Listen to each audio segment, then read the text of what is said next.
महाभारतर चारि शक्तिशाली वस्तु जी आज भी पृथ्वी पृष्ठ अच्छी कौन से शक्तिशाली वस्तु जहाँ देवता द्वारा लुचा जाइछि। आसंतु जानिबा भारत देश को जोग ध्यान आध्यात्मिक रहस्य और चमत्कार देश बोली कहा जाए। वेद पुराण रामायण और महाभारत रे एभली आश्चर्य कला भली घटना घटी जहाँ वर्तमान भी खोजा चली। तेबे आज आमे महाभारत रे घटिथिबा चारिटी शक्तिशाली विषय रे कहबाकू जाउछु। कलिजुगरे जहाँ मनुष्य को मिलगले से सर्वशक्तिमान होइजिबो, से जहाँ चाहिबो क्षणके होइजिबो।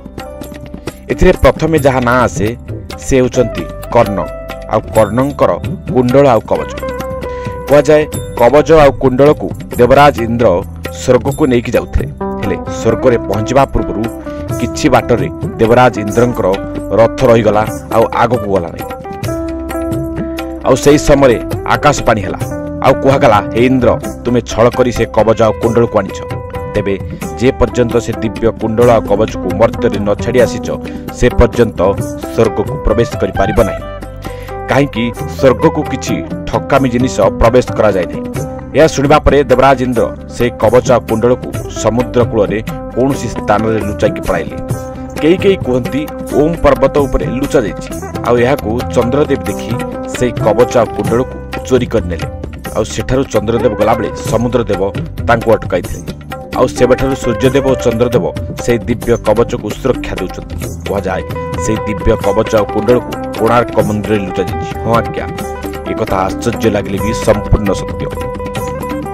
आउ किए कुहे ओम पर्वत रे मध्य लुचा जाइछि, किंतु आज पर्यंत केही भी से कवच आ कुंडल पाख को पहुंची पारि ना। तेबे दर्शक बंधु थरे चिंता कले से कवच आ कुंडल जदि आपण को मिल जाए ताहले से कवच आ कुंडल को निहाती भाव में आपणकर चित्र आ चरित्र आउ निजर भविष्य बदल दे पारे।